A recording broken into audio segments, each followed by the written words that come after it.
"You're just a burden, Mom," my daughter said. And that night, she learned who paid the mortgage. Her words sliced across the granite island of my Midwestern kitchen, riding the hum of the fridge and the sharp sting of lemon cleaner. Lightning stitched the cul-de-sac outside while she scrolled, nails tapping her phone like a metronome of impatience.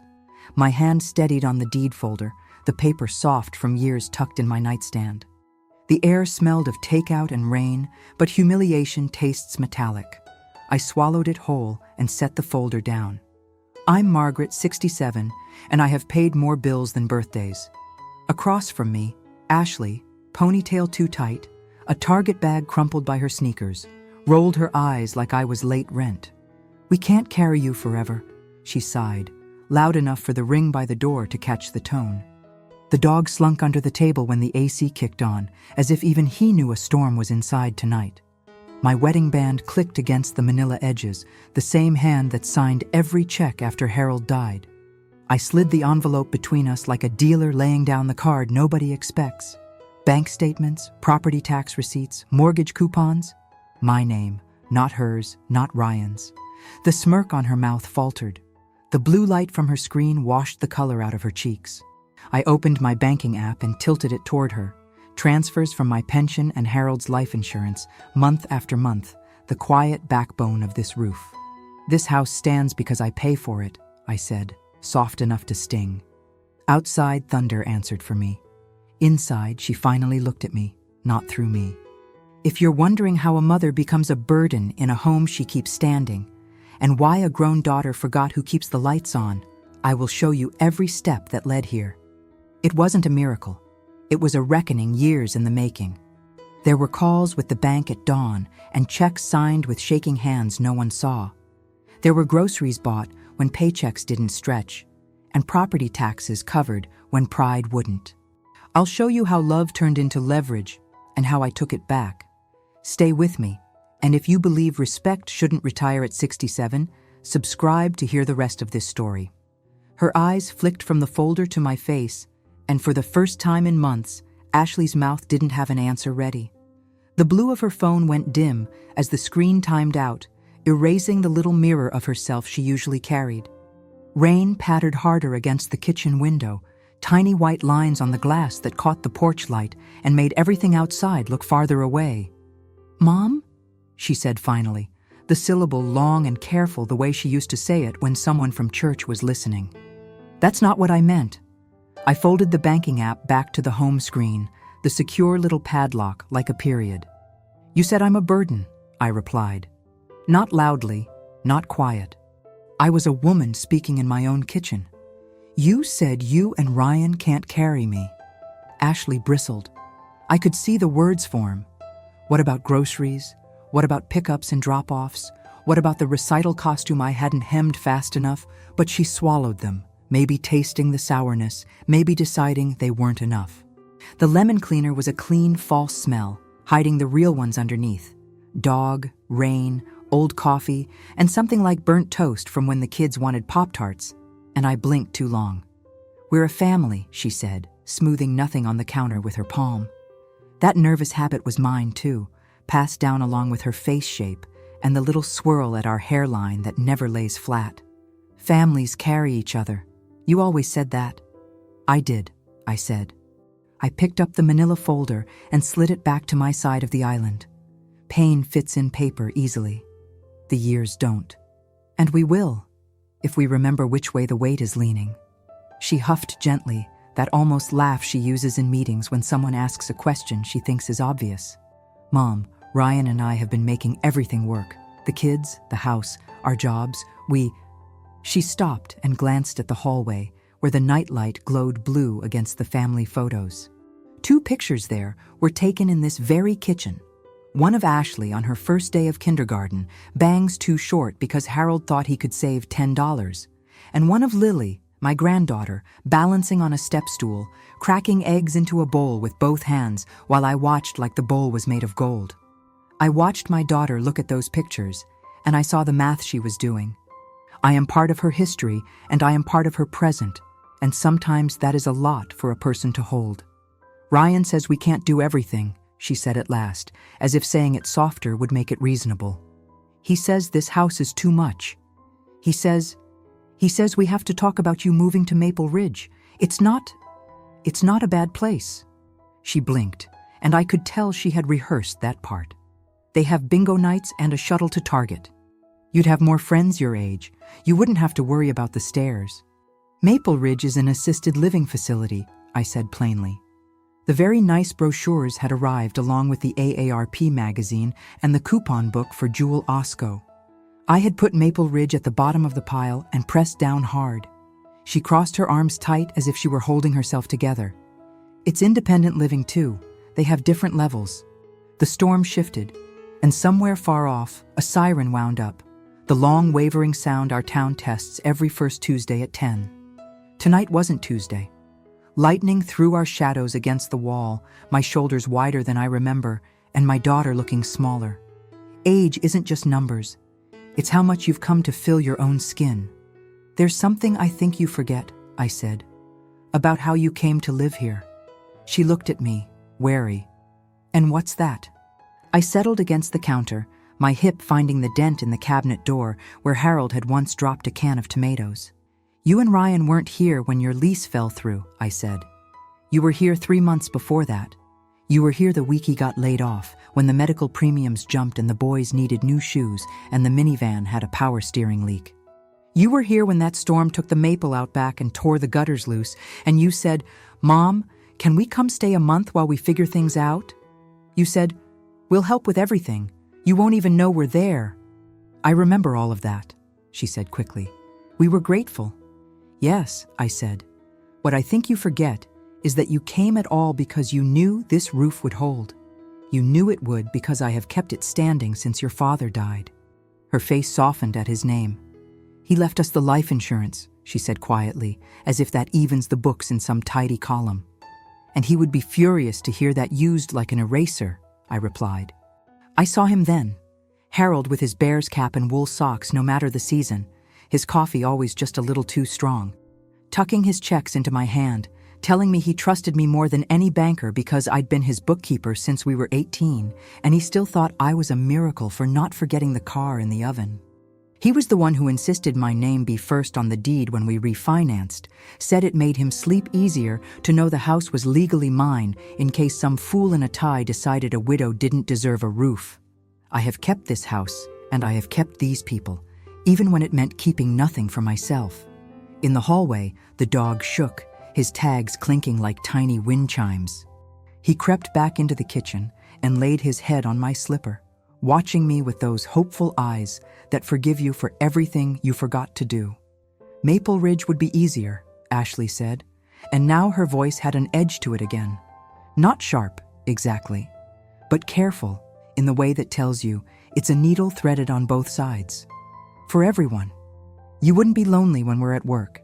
You wouldn't have to run after the kids or worry about the laundry or the yard. They'd take care of you. I collected the coffee mugs we'd abandoned on the damp counter, the chipped blue one that had been my mother's, the world's best grandma one Lily had painted with streaks of pink like sunsets that first summer they moved in. I ran water, and I didn't answer right away because my father used to say that in arguments, silence is a broom. It pushes the dust to where you can see it. Only then do you know what you're really stepping on. You come home and there's dinner, I said finally, turning off the tap. There are lunchboxes packed. There are soccer cleats set by the door. There are permission slips signed and math facts quizzed, and the dog let out and the mail sorted into the pile that needs action and the pile that needs recycling. On Thursdays, the garbage goes out before Ryan gets up, and I bring the bins back before the HOA can send a note. On Sundays, I teach Lily how to make pancakes so she feels steady on Monday mornings when everything is fast. On nights when the boy is out late at practice and your neck is stiff from screens, I rub a drop of peppermint oil where the tension sits, and you say, "Thanks, Mom," like a person saying, "The rain stopped." I didn't raise my voice. I don't like the way it sounds when I do. Is that what a burden looks like? I asked. She put a hand on her face as if she could hold her words in. She didn't answer that question. She found another. "You're making it sound like we don't do anything," she said. "We pay the Wi-Fi. We pay for the kids' activities. We pay for groceries most weeks. We put gas in your car when you forget. We fold your towels when they sit out. We're here. Yes, I said again, because two truths can sit in the same room and glare. You do a great deal. You are a hard-working mother, and the world does not always see it. I know, because I did all of this for you, and I did it with less than you have. The storm eased and the siren cut off abruptly. In the pause, I heard the tiny drip of the kitchen faucet that Harold used to swear he'd fix and never did. He'd say, "The house is like a person. You go to fix the ankle, and the shoulder complains." He was right. Love is like that too. When Ashley was 6, we lived in a smaller house across town, 2 bedrooms and a crawl space, and a yard so thin I could mow it in 10 minutes. I worked the morning shift at the elementary school, answering phones and bandaging knees and telling little boys with spider legs who lost their gloves, check the lost and found again. I brought home leftover milk cartons sometimes, the ones the cafeteria couldn't send back after field day. Harold was at the factory then, 3rd shift for a while, 2nd after that. There were nights we were a marriage in notes, his on the stove by the coffee pot. Get tires checked, squeal is back, love you. Mine stuck on the bathroom mirror with toothpaste. PTA tonight, meatloaf in the fridge. We'll make it. We put all our spare into Ashley's dance class because she needed something that felt light. She had a teacher who called counting 8 a prayer and said legs are the best kind of wings. I sat in metal chairs and sewed elastics onto cheap slippers while other mothers talked about Disney trips and new kitchens with granite counters I never thought I'd own. When Harold got sick, I learned the names of meds and insurance codes. I learned the sound of worry in the night, which is different from sirens and similar to a clock you didn't wind that keeps trying to tick. I learned to smile at the nurse who told me I looked tired and say, "I'll sleep in May." He was gone before the lilacs bloomed, and the house felt like a shoe with no foot in it. I took the life insurance check and inhaled all the paper dust of it and used it the way he would have wanted. To keep Ashley in her college until graduation, to pay off a second mortgage we'd taken when the furnace died, a January you couldn't walk to the mailbox without freezing your breath, and to lay down a softer rug for my own old age. The deed was a comfort then, a little ark in my nightstand, proof that something we had built would not blow away. Ashley stood in my kitchen now, in an athleisure set that cost more than my first wedding dress. Her ponytail was too tight, yes, but so many things in her life are. She's always at the exact minute between drop-off and I'm late, between wanting and exhaustion.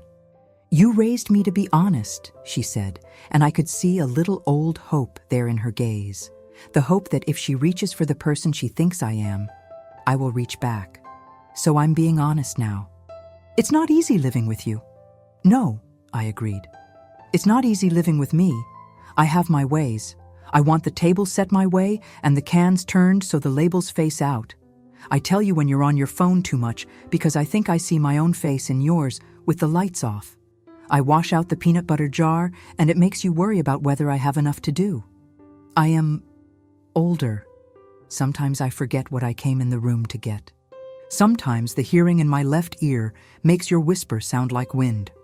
There is a mess to me now that I did not have when I wore a bracelet that jingled because I could. And sometimes I'm afraid of falling, of being alone, of the day someone calls me dear, in that voice that means inconvenience. I'm sorry for all the ways that leaks out sideways." We stood like that, the dog half asleep at my feet, the TV a ghostly screen in the living room, showing the weather map turning green and yellow and red. Ashley chewed her lip in a way that was mine, too. We share many things, my daughter and I. We share the shape of our shoulders. We share a stubborn streak so long it once wrapped a Christmas tree in lights that wouldn't work because neither of us would take the first strand off.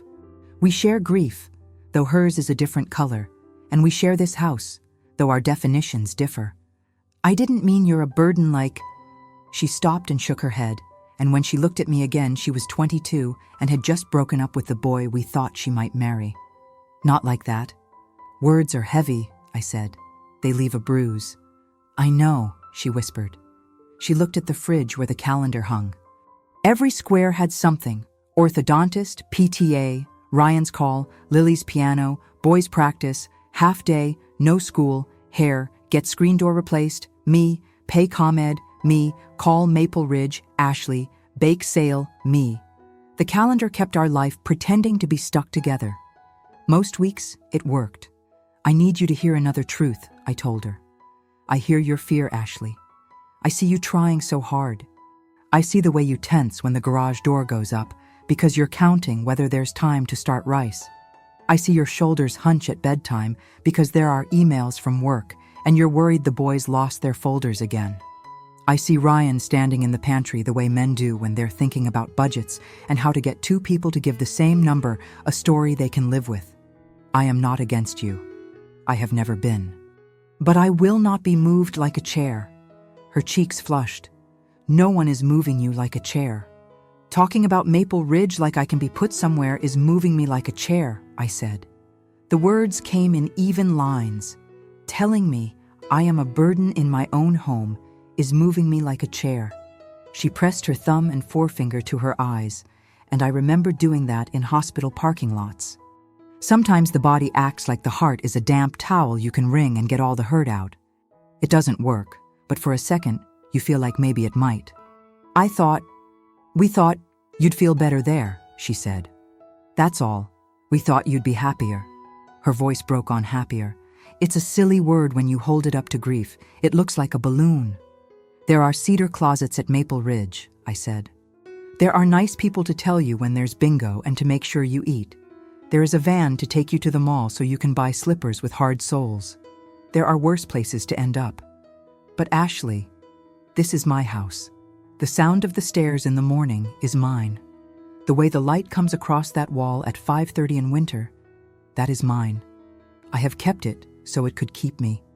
I am not ready to pack it in an afternoon. She stared at me for a long time. Behind her, the digital clock on the stove clicked to 9. Somewhere upstairs, a floorboard creaked, and then the soft thud of a child turning in bed. It's hard to remember when your children sleep that they will wake up hungry again. Everything starts over more than we think. I didn't know you felt like this, she said. I didn't know you felt like you were carrying me, I answered. We were quiet. The thing about being 67 is that the past lays itself down like a road under your feet. If you close your eyes, you can drive backward with your hands off the wheel and still hit all the lights. I saw myself in a line at the bank with a deposit I needed to stretch, and I remembered the Saturday morning I picked up a shift at the church thrift store because the oven had died, and I was so proud of myself for haggling a toaster down to $2. I remembered one November when the gas company sent a red-lettered bill, and I sat on the phone with a kindly woman named Catherine who said, "We can put you on a plan." And I put a hand on my chest and breathed, because sometimes kindness sounds like absolution. I remembered Ashley at 16, mouth full of braces, crying because her friend had said something careless about her dress, and me saying, "Put on a cardigan and go. You are beautiful." I remembered Ryan the first night he ate here after their wedding, so shy and trying to be helpful, drying the forks so carefully and lining them up like soldiers, a man taught to show love by finishing tasks. I remembered the day I wrote the first check to cover their mortgage when they were in that starter home on the other side of Route 59. It was a small house with a pretty porch that leaned a little but had a view of the park, and Ashley loved it and I loved her for loving it. I wrote that check because the company changed insurance and asked for a payment they couldn't make. I wrote others in months when life outran their money, and I did it quietly because I wanted them to feel the floor was stable while they learned to walk with their own 2 feet. Not so long after that, a better job came and a baby and then another, and then their lease fell through after the big house they loved was sold out from under them. And me here with this big old roof that doesn't care how many beds are under it. Only that someone is. You can love a person so much you forget to ask them to love you back in specific ways. That is where we had arrived. "Ashley," I said, "from now on, we will treat each other like women. That means when you are angry, you will not call me names that ring. That means when you are afraid, you will tell me without handing me blame. That means I will listen when you say there is too much, and I will tell you when there is too much for me. We did not start out to hurt each other. But if we keep walking this way, we will. She looked at the deed again, then at me. What are you saying? I rested my palm on the folder. I am saying this is my home. I am saying I am not moving. I am saying I would like to continue to live together if we can respect each other and make a plan that doesn't make any one of us into a ghost. The word plan was a good word for us. We both liked calendars. A muscle in her cheek jumped. And if Ryan won't, we will work that out, I said. But know this, I invited you here and I can ask you to go. I don't want to. I want to help. I am still your mother. I am still good at making a house feel like a place people want to come home to. I smiled a little then, because I was remembering casseroles and lemon bars, the way in the Midwest we show up with food when words are too big and feelings are too much. We are going to talk to someone together, a counselor perhaps, or Pastor Dean at St. Michael's if you'd like. I will also be speaking to Mr. Ortega about drawing up a formal arrangement. He did your closing when you bought the minivan, remember? He'll know how to put things on paper so Mother doesn't turn into bank. Ashley's chin dipped. Paper makes things feel real. She knows that too. She nodded slowly. Okay, she said. I can talk to someone. Ryan can too. The dog snored softly, in cycles like waves. We'll set some boundaries, I said. I will not use "you're on your phone again" as a way to pull you into the room when I feel lonely. You will not use "burden" when what you mean is, I'm exhausted and I can't find a place to put it down. We will divide the work differently. I will still cook because it brings me joy to feed my family. But you and Ryan will take the bins and the gutters and the big things that I shouldn't be doing on ladders. I will watch the children as I want to, not because I cannot say no. You will give me 2 nights a week where the kitchen is closed and I put my feet up and eat soup from a can if I want. We will put my name on the Wi-Fi account so you stop feeling like you are floating the house. And you will stop sending me links to Maple Ridge. She swallowed and gave a wet laugh that wasn't quite either. Okay, she said again. Okay. The wind slowed to a hum. I turned off the ring light above the stove and the kitchen shifted from bright to soft. I could feel, in my shoulders, a little of the weight rolling off, like marbles that had been waiting for a tilt. Do you remember when you were 10 and we got stuck in that Target because the tornado warning went off? I asked. The memory came clear. The overhead speakers telling shoppers to stay inside and away from windows. The way people gathered near the fitting rooms with their carts like small boats tied to a dock. A checker handing out stickers to keep the children entertained. We ate snacks we hadn't paid for and promised to pay later, and you sat in my lap in a plastic chair, and I told you that buildings are built to hold. I told you we were safe. She smiled a little in spite of herself. I wanted the popcorn, but you made me eat raisins. You always remember the raisins, I said. Do you remember what you said to me after? She shook her head. You said, "You are safe with me too, Mom." You were 10, but you said that, and I believed you. Her eyes shone. I still mean it, she whispered, even when I say the wrong thing. The storm moved on slowly, a parade of distant grumbles rolling past the town, the streetlights blinking back their reassurance. Somewhere, a train called on the line that takes commuters east in the morning and brings them home at night. The kitchen, too, returned to itself, the hum of the fridge, the drip of the faucet, the tick of the cooling stove. Upstairs, a small voice called, "Mom?" And then, "Grandma?" As if the house itself were taking roll. Ashley wiped at her cheeks with the side of her hand and looked at me, a little girl and a woman both. "I'll put Lily back down," she said. "We can talk more in the morning?" "Yes," I said. "We will talk in the morning." She turned to go, and then stopped. "Mom," she said again without turning back, "thank you for keeping us." "I have always kept you," I said, and my voice did not break the way it wanted to. After she went upstairs, I set the folder back in the nightstand, knowing I would sleep with my hand there without quite meaning to. I washed the coffee cups and left them to dry. I wiped the counters. Little domestic acts feel like prayers sometimes.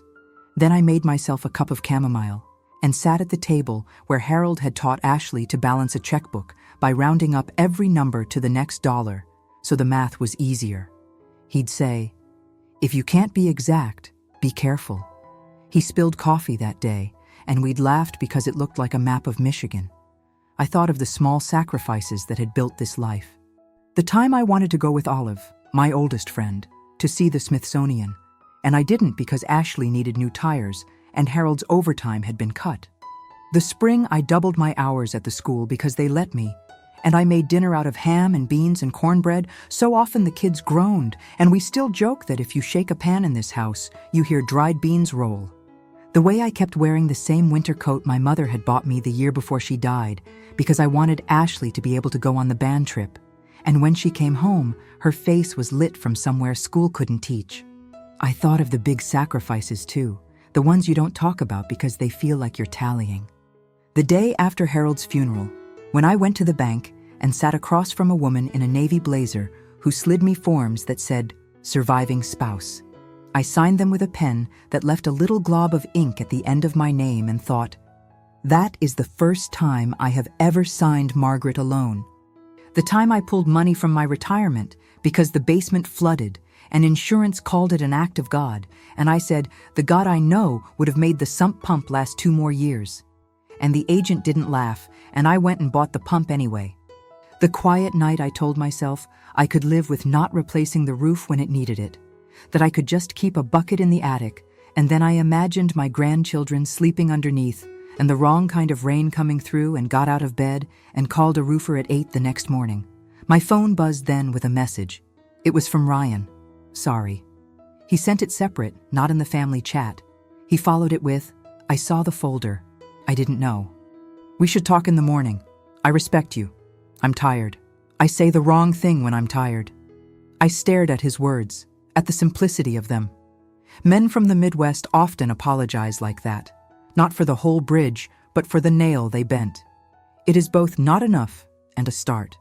I typed, "Thank you, Ryan. We will talk. Please do not call Maple Ridge for me again." He sent back a thumbs up and then another message that made me smile despite the dust in my chest. The boys need new cleats. Ha, kidding. Sort of. Good night, Margaret. Good night, Ryan, I wrote, and set the phone face down. Thunder moved away, and the house exhaled. I could hear the neighbors' wind chimes a street over, and it made me think of summer nights when Ashley was little, and we would sit on the back steps with popsicles and talk about fireflies. She liked the orange ones. I always chose cherry. I looked around my kitchen. The granite island I had never imagined owning. The high cabinets Harold had built to my height and not his, because he said I should be able to reach everything in my own house. The little magnets on the fridge from places Olive and I visited the year after he died, when I learned that I could go to the lake and watch the water and come back to an empty family room and survive. This was not a perfect home. The dishwasher made a noise like a sigh at the end of its cycle. The paint on the baseboards was chipped in spots where little scooters had bumped them. The carpet on the stairs had a path worn down the middle like a memory you walk every day. But it was mine.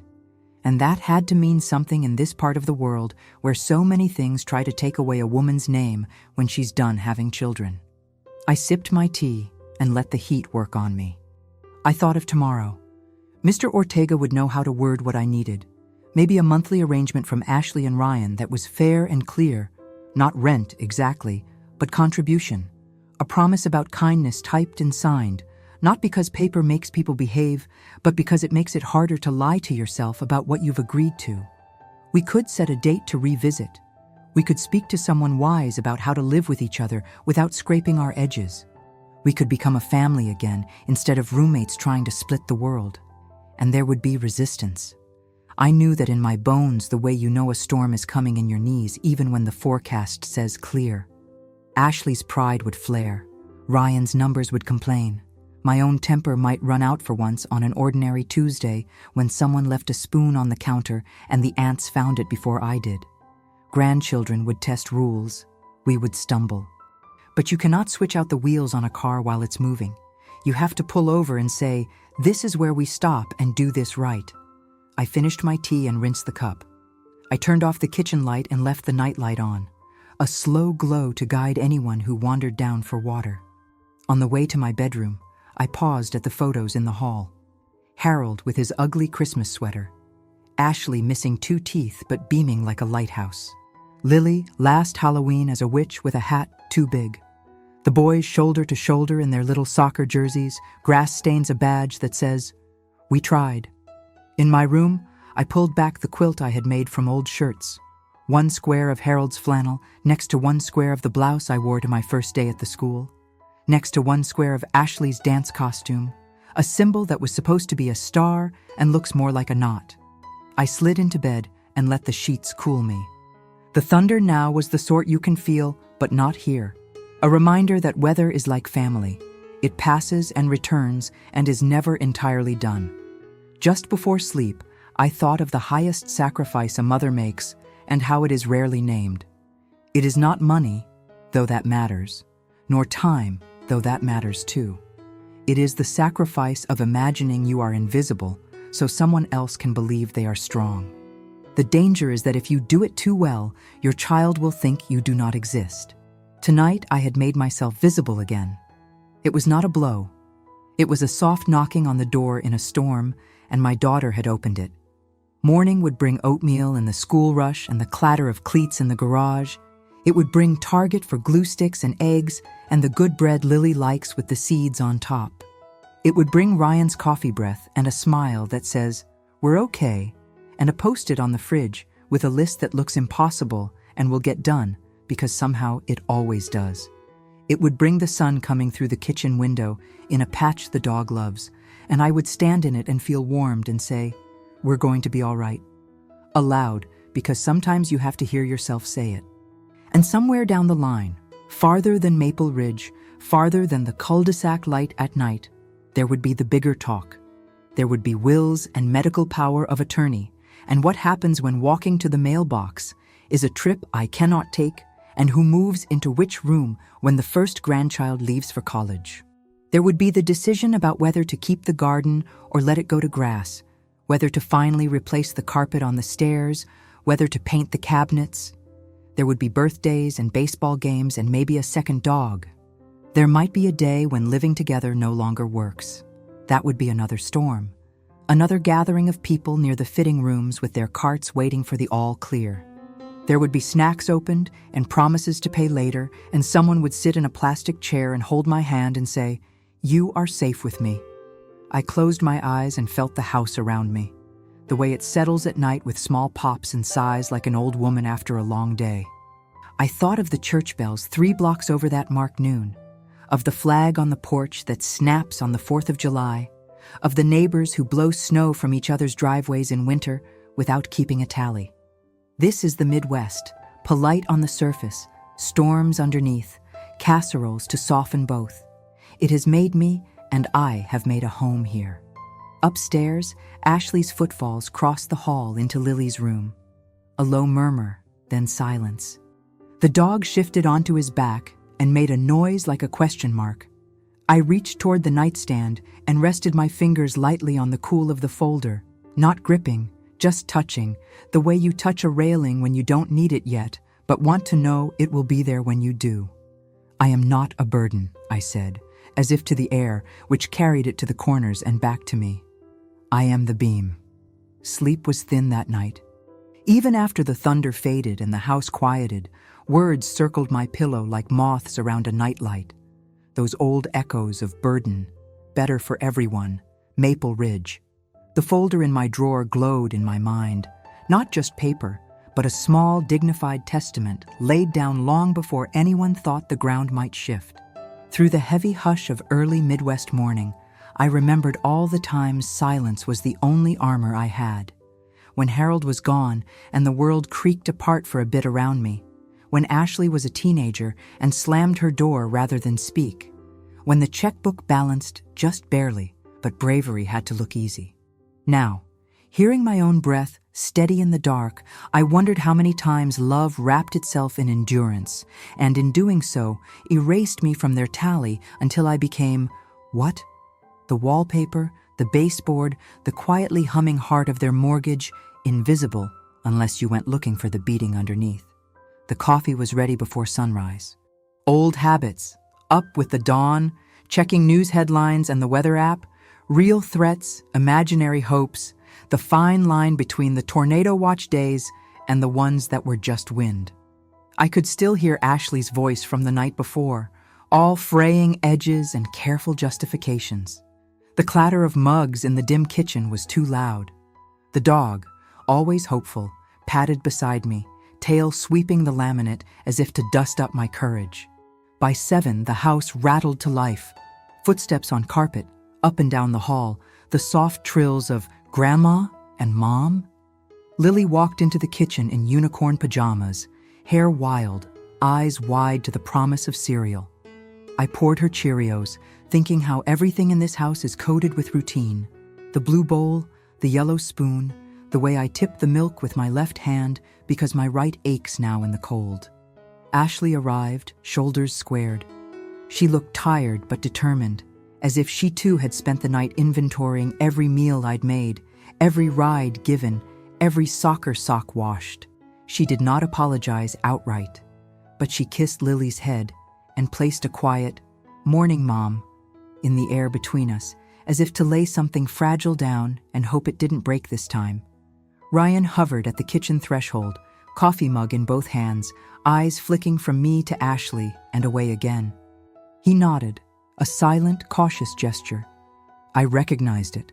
Midwestern men keep their words short and their silences thick as honey. The boys rambled in next, wrestling for the last cinnamon roll I'd set aside knowing they'd ask. The clatter of family surrounded me, and for a precious moment, I pretended things were as they had always been. A mother, a grandmother presiding over the everyday kingdom of milk spills and school bus reminders, the sticky warmth of a house lived in without complaint. But the taste of the night before lingered.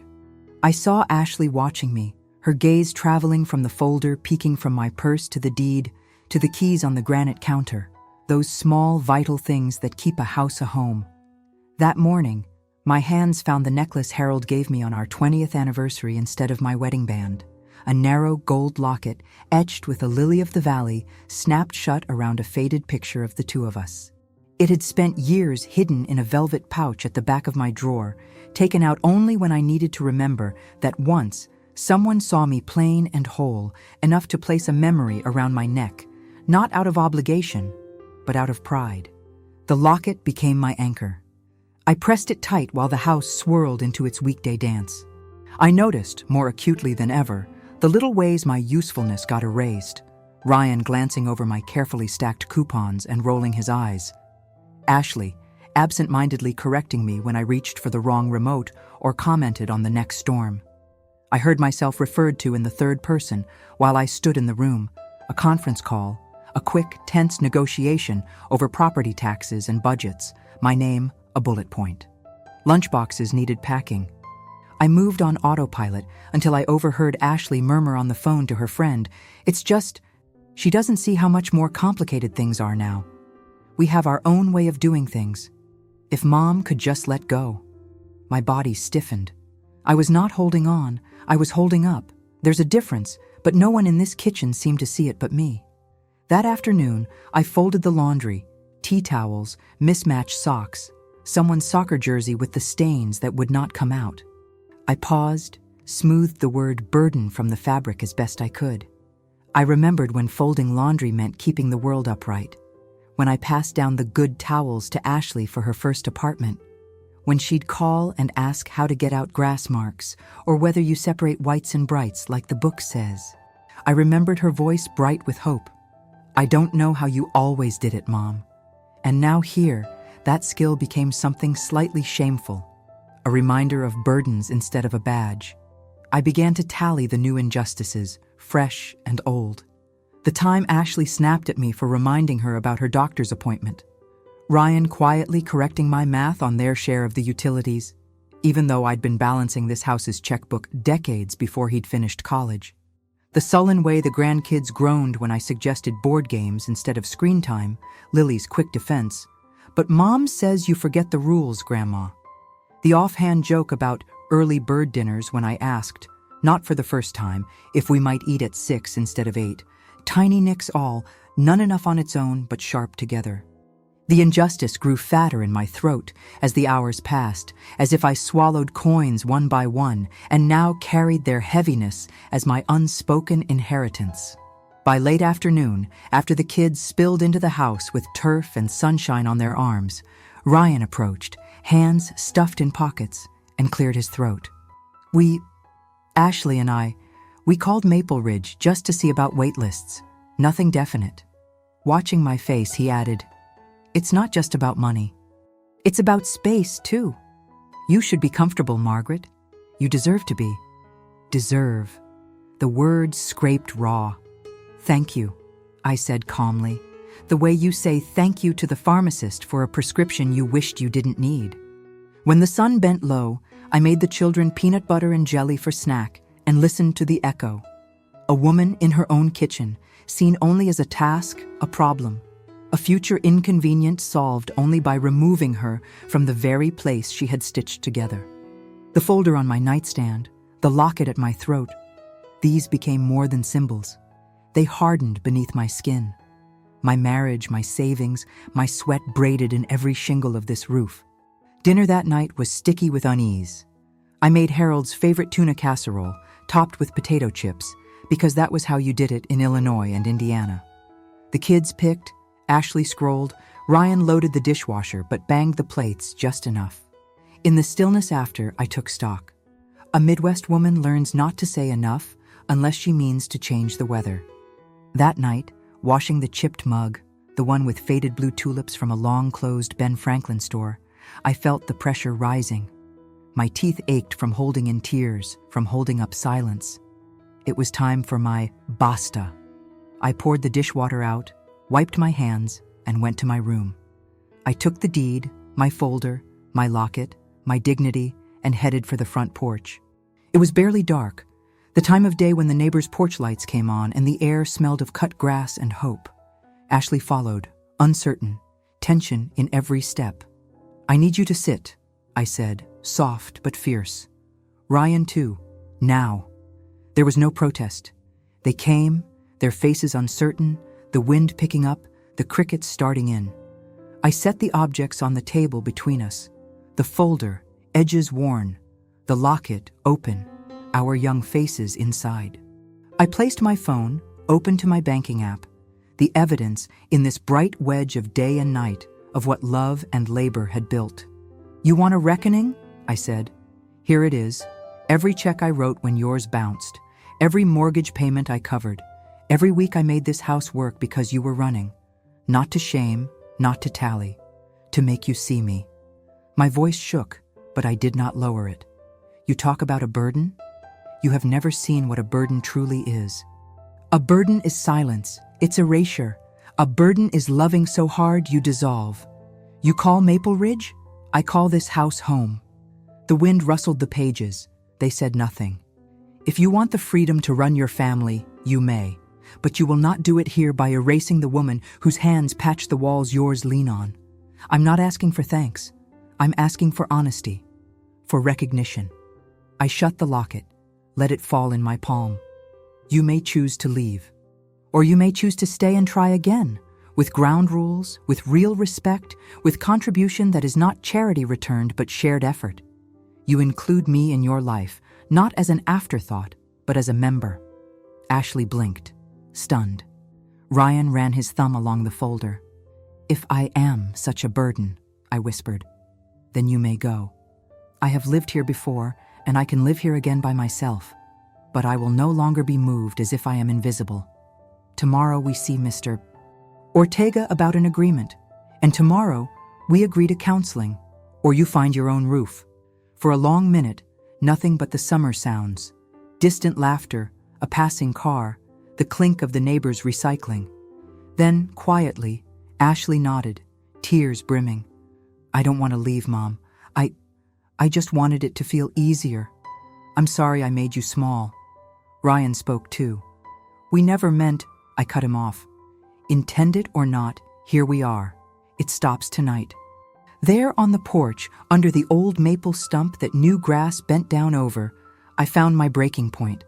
I was not cruel. I was not angry. I was clear. clearer than I'd been in years. We made a plan, Ashley suggesting shared cleaning, me 2 nights off from dinner, Ryan on ladders and bills, a third of groceries split by all. They agreed. I watched them make the calculations.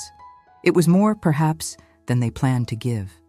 But less than I had given, year after year. A mother's math, always unequal, always invisible. Once inside, I placed the deed and the folder in the center of the kitchen table. The locket I wore closed, close to my heart, the proof that I had once been deeply seen. I did not sleep easy that night, but my breath eased for the first time in days. I had not lost my home. Not this time. Rain whispered on the roof, and beneath my hand the folder felt, finally, like a key. Not to the house, to myself. In this place, love had always meant labor. Now, at last, it could mean truth. It could mean being seen. Even here, even now, even at 67, a mother was more than the sum of what she carried. I was not just the beam, I was the builder, and I would be finally counted. When I woke, the rain had moved on east and left the world scoured and new. The soft gold of morning pressed through the kitchen window, one pane still streaked above the sink, where I never seemed to reach with the towel. Somewhere down the block, a lawnmower sputtered to life, stubborn as any heart that's survived these Midwestern storms, and for a breath, I stood alone in my slippers and watched the sun find every chip in the old cabinets and every shine on the marble. This kitchen, this house, my legacy. Battered, mended, yet still standing, solid and gracious as the beam I knew myself to be. I pressed the locket at my throat, the closest thing I have to a prayer these days. My thumb traced the gentle bulge in my nightgown pocket. Yes, the folder, now creased and rounded like any well-held treasure. Sometimes you have to keep the proof close, not just for others, but for yourself. A private inventory that says, you mattered even if they were careless with your name. The house rustled to life, slowly. I started pancakes, the kitchen air filling with a hush only Sunday mornings allow. I heard the old refrigerator hum, the dog padding near, and after a moment, Ashley's footsteps too, heavy on the stairs, lighter as she crossed the hall, as if already choosing a new way to walk the day. No words between us yet, just the old music of home, the drip of a faucet, the clatter of forks, a child's sleepy call. I remembered a morning like this years ago, sitting small at my mother's table after an argument neither of us could finish, and how she, in her wisdom, set the creamer between us and poured another round, and that was how the world started fresh. Ashley crept in, looking softer, smaller somehow. The child I raised who lived in this home and the woman who now shared it, both layered into one, shoulders braced, eyes rimmed by sleep, but footsteps sure. She watched me plate the pancakes, reached for the syrup without asking, and I wondered if she remembered how, when she was little, I would add extra sugar to her batter just to see her eyes light up. For a moment, everything felt as if it might be simple again. But I knew better now. Simplicity is not the same as peace. Sometimes, you have to fight through the storm to find any sort of calm on the other side. "Mornin', Mom," she said, her voice a little scratchy, a little partway back to the girl who'd once brought me dandelions and called them sunflowers to make me laugh. "Did you sleep?" Her hand hovered, hesitant, then rested on the counter beside mine. "As well as you did, I expect," I answered gently. I slid the plate toward her. "Eat. You'll need your strength. Old habits, persistent love." I saw her mouth lift, quick and relieved.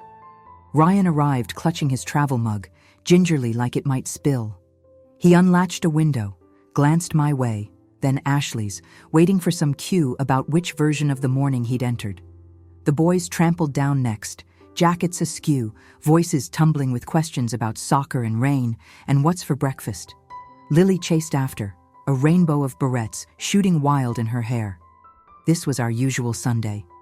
Except now, in the marrow, things felt different, like a screen had lifted and left every color brighter, or maybe just truer. Over pancakes and maple syrup, the new plan took its first awkward, honest breaths. Ashley and I talked about chores. Yes, the sticky ones. She made a chart while I finished the coffee, markers squeaking as she wrote everyone's names. Even mine, not at the bottom, but right there with hers and Ryan's. 2 nights off for you, Mom. No dishes, unless you want them, she said. We'll both handle the groceries. Honest split from now on. Ryan takes the bins and the ladder. There's a humor to that, knowing the man who hates gutters has now officially inherited them. The agreement didn't hang in the air like a threat. It felt like scaffolding, something we could finally lean on together. Lily piped up proud, I can help with the shoes, as if contribution were a treasure. I caught Ryan's eye, wary but warmer than I'd seen in months, his thumb unconsciously tapping the folder on the table as if learning its shape for the first time. Between bites, we even talked about Maple Ridge. I said the name plain, without bitterness. If I ever choose it, I told them, it'll be because I want to be somewhere new, not because I was erased here. Ashley nodded, her eyes shining too bright, and I watched the weight of shame slip down her spine and out through her fingertips as she reached for my hand. After breakfast, we cleared the plates together, not one single person responsible for all the messes, literal or otherwise. Ryan actually whistled as he loaded the dishwasher, a halting tune, but effort all the same. The boys dragged rugs off the porch without being asked. Lily gathered laundry and giggled when the dog tried to tug on a sock. Small miracles, mundane and mighty. The noon bells pealed 3 blocks over, and I glanced out, the morning's cool air stirring the curtains. I remembered Harold hauling in tulips from the garden when late frost threatened. You just never know, Margaret. Best to be prepared. And I thought, perhaps for the first time, that all these years spent shoring up the house were not just a mother's obligation. They were, finally I saw it, a legacy. A woman's right to lay claim to what she'd built. Ashley caught me gazing through the window. She joined me at the sill.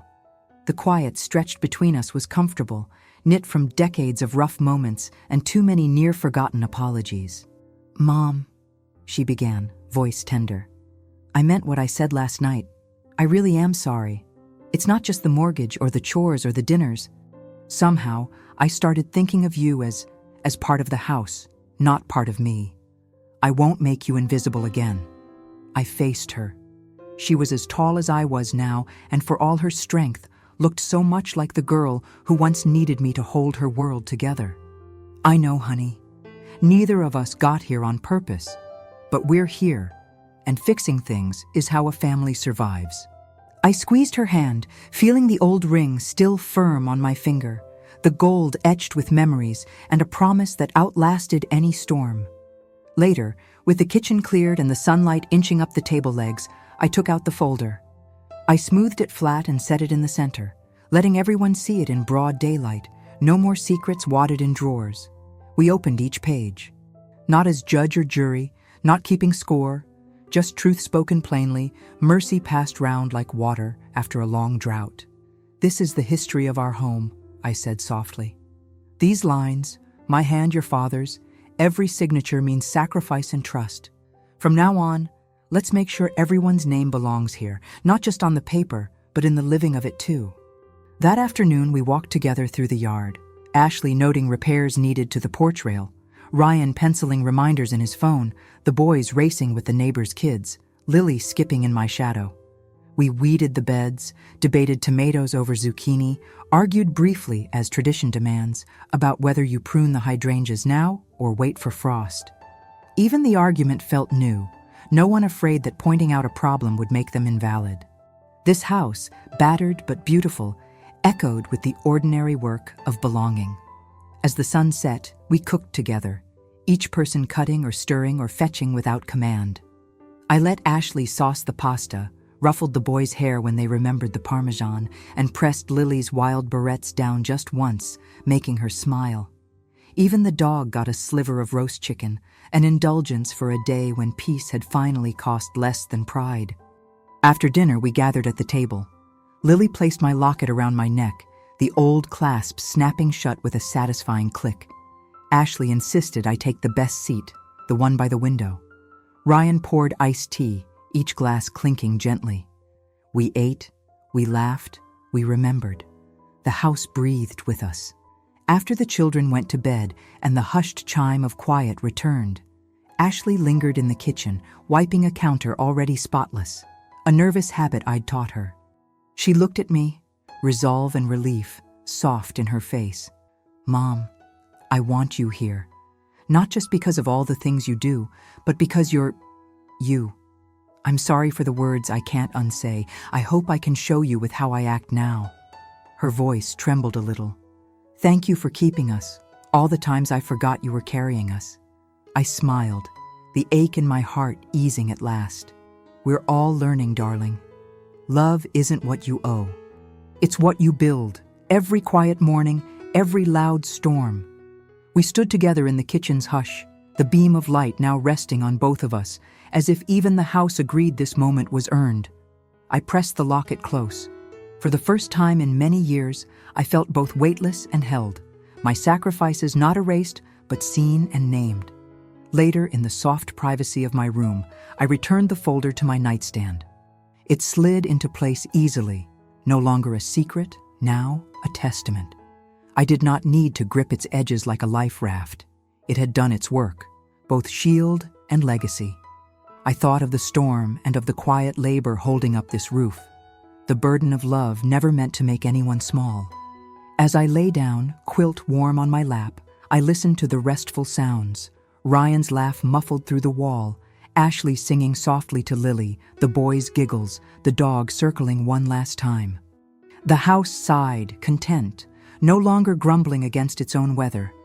I drifted toward sleep, at peace, my heart full, my place in this home, solid, seen, and shining, not as a shadow in the corner but as the beam in the center, holding everything up. This was my reward, a roof of my making, a family that finally learned to shelter together, storm after storm. If you've ever felt invisible in the place you built, let me remind you, your worth isn't measured in silence or in sacrifice alone, but in the courage it takes to say, "This is who I am. I belong." The folder, the locket, the home, all just different ways of speaking the same truth. Leave your story in the comments if this touched you. Let's remind each other that respect never retires, and love, at its best, is meant to be noticed. Like, subscribe, and share if you believe every mother deserves more than gratitude. She deserves to be counted. And tonight, as the summer breeze sweeps through my curtains, I whisper it again. As much for you as for myself, I am not a burden. I am the beam. And in this old, mended house, I am home.